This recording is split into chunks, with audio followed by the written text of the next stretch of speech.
Hello and welcome to the Amateur Austenite. My name is Frances Duncan. I'm an author and the founder of the Jane Austen Society of New Zealand.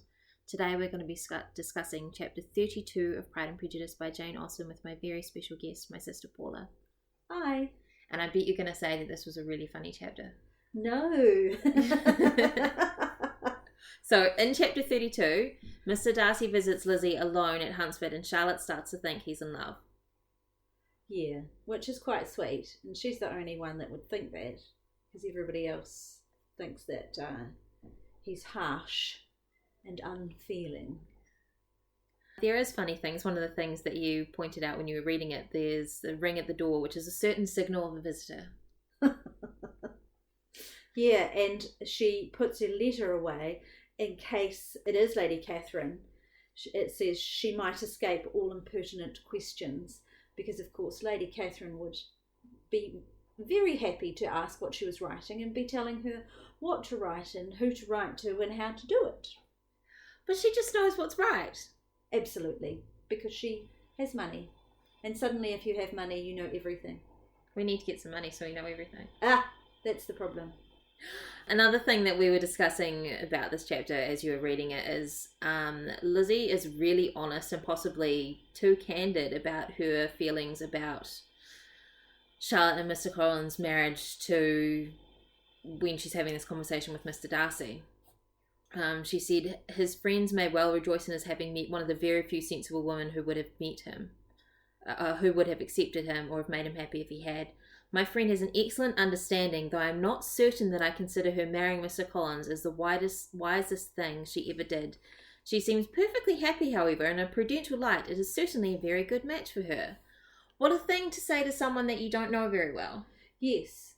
About your best friend. Yes, absolutely. And she's putting down Mr Collins as well. In his house. Yes. It may not be there, but it's still his house. But then I guess, who is Mr Darcy going to go and report this to? But you can see why he misunderstands their relationship when she's being so open and honest with him about things. He probably thinks, yeah, she's into him. There's another bit where she blushes, and I think he misunderstands her reason then, because she's thinking about Jane and Netherfield when he asks, you can't have always been at Longbourn. But she's thinking of Jane and he's thinking of her. Yes, thinking that if she agreed to marry him, then she'd be way away from her parents if she ended up at Pemberley. Absolutely. And then it moves into Charlotte thinking that Mr Darcy is in love with Elizabeth. She says, my dear Eliza, he must be in love with you. And then later you get some of her thoughts. He certainly looked at her friend a great deal with an earnest, steadfast gaze, though sometimes it seemed nothing but absence of mind. You imagine him staring into space. Well, he's trying to figure it out, isn't he? The poor guy. I think, he's never met anyone like Elizabeth. And she's, for want of a better word, bewitched him. Bewitched him. Yeah, and he's just trying to figure it all out. We have a bit more about Colonel Fitzwilliam in here, and I think Elizabeth likes being with him because it's nice to be admired. It says, Elizabeth was reminded by her own satisfaction of being with him, as well as his evident admiration of her former favourite George Wickham.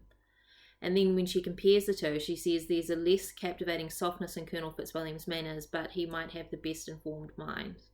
And of course Mrs Collins then wonders who would be best for Elizabeth to marry, Fitzwilliam or Darcy. And I didn't understand the last part of the last sentence of the chapter, which is quite a long sentence, because it says, to counterbalance these advantages, Mr Darcy had considerable patronage in the church, and his cousin could have none at all. And I was sort of thinking about it from Elizabeth's perspective. Then Frances explained to me that it's Charlotte thinking for herself and thinking, if Elizabeth married Mr Darcy, it would be better for Charlotte because he had ways and means of helping Mr Collins, whereas Fitzwilliam wouldn't. Yeah. And that links back to her character, doesn't it? Because she marries Mr Collins and it's a very much a business-like arrangement for her, and so that's what she's putting on to Elizabeth's marriage. not for Elizabeth, but for herself, but she's still thinking of it as a business-like relationship. She's thinking very practically, and they refer to her kind schemes for Elizabeth. But Colonel Fitzwilliam being there is really helpful to understand a bit more of Mr. Darcy's character, because he laughs at Mr. Darcy, and so that's at his stupidity, which proved that he was genuinely different, which Elizabeth's knowledge of him could not have told her. Which Charlotte's knowledge would not have told her, and she would have liked to have believed this changed the effect of love, and the object of that love, her friend Eliza.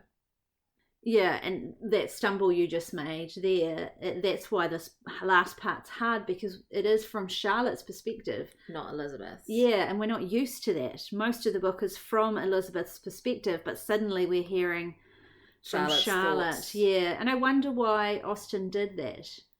Because I think she wants to make it clear that Darcy is falling for Elizabeth if he hasn't already, but Elizabeth can't see that. Charlotte can see it, but Elizabeth can't. Elizabeth would just go, no, you don't know what you're talking about. Yeah, that's so true. Elizabeth at this point thinks that he doesn't like her, and also she's still under the spell of Wickham as such, because she still believes what Wickham has said about Darcy. Therefore, she wouldn't even contemplate having any sort of relationship with Darcy. Yeah, you're quite right. Yeah, so it does make more sense to have it from Mrs. Collins or Charlotte's perspective. And it's done so subtly that it's not jarring. It feels perfectly natural, whereas these days when you're writing a novel, you really have to have it from one character's perspective only and stick to that. Otherwise, you're jumping heads, as it's called. Going back to the very first paragraph, I do like, to her very great surprise, Mr. Darcy and Mr. Darcy only entered the room. I like that phrase, and Mr. Darcy only, because it really lets you know how shocked Elizabeth is. Because even though it says to her very great surprise, by adding that phrase, and Mr. Darcy only, it really hammers home how surprising it is for Elizabeth that he's there. So it sounds like it's always a surprise when he turns up, but it's an even bigger surprise because this time it's just him. Yes, absolutely. And it sounds like this is the first time that he's come on his own. And of course, when we hear from Charlotte later on, he continues to do that. I guess as he's trying to work out his feelings. And then, he does work out his feelings, sort of. He realizes that he does love her. What is it? He ardently admires. Ardently admire and love. Well, is that a quote from the book or from the movie? Good point. And so later on, he does realize that he does love her.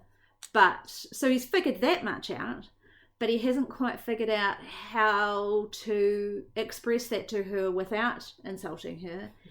And he hasn't figured out that just because he loves her doesn't mean that she's automatically going to be excited and want to marry him. He hasn't kind of thought everything through. This is so new for him. He's really naive in affairs of the heart, or being in touch with his emotions, or understanding her emotions.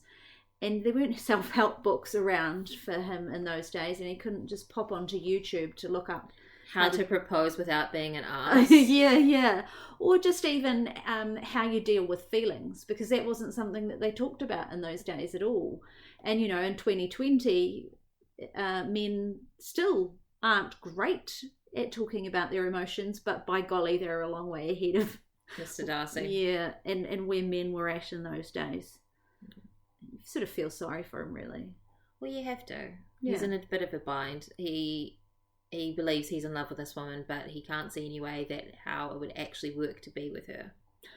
Because if you love someone, you're supposed to marry them. Yes, which is different, I guess, from 100 years previous to that.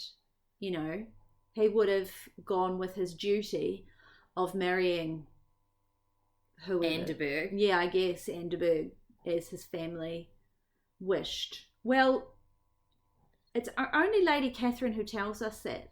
We don't know whether Lady Anne Darcy had actually said yes, she wanted them to marry. It's possible that she did. But it is only from Lady Catherine's perspective now that we hear. Yeah.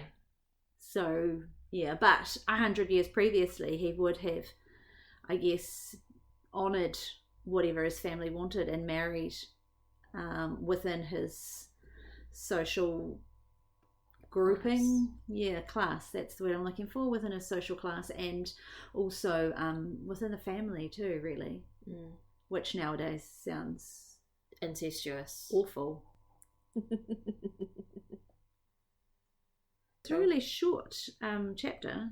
Many of them are, though, aren't they? Yeah, you find a lot of them are quite short chapters, and they seem to have a couple of things sort of thrown in together rather than just be focusing on one particular thing. Yeah. But it is quite an important chapter. I think I've commented on the last few that they've been funny, but they haven't always been important as such, whereas this is really important, showing us Darcy working through his feelings and Elizabeth completely oblivious of said feelings. Yeah, and that kind of goes with the title about the two people and how different they are, that Pride and Prejudice. And it's not necessarily, well, I guess it is a little bit about his pride and a little bit about her prejudice. So, yeah, it's quite a pivotal chapter in that way, even though he doesn't propose in this chapter or doesn't declare his love or anything, but you can see him working it through and her being completely oblivious. So it does make it important. And that is our summary of chapter 32 of Pride and Prejudice by Jane Austen. My name is Frances Duncan. You can find me at francesduncanwrites.com and on Twitter at Frances_Duncan. Thank you for listening, and I wish you happy reading.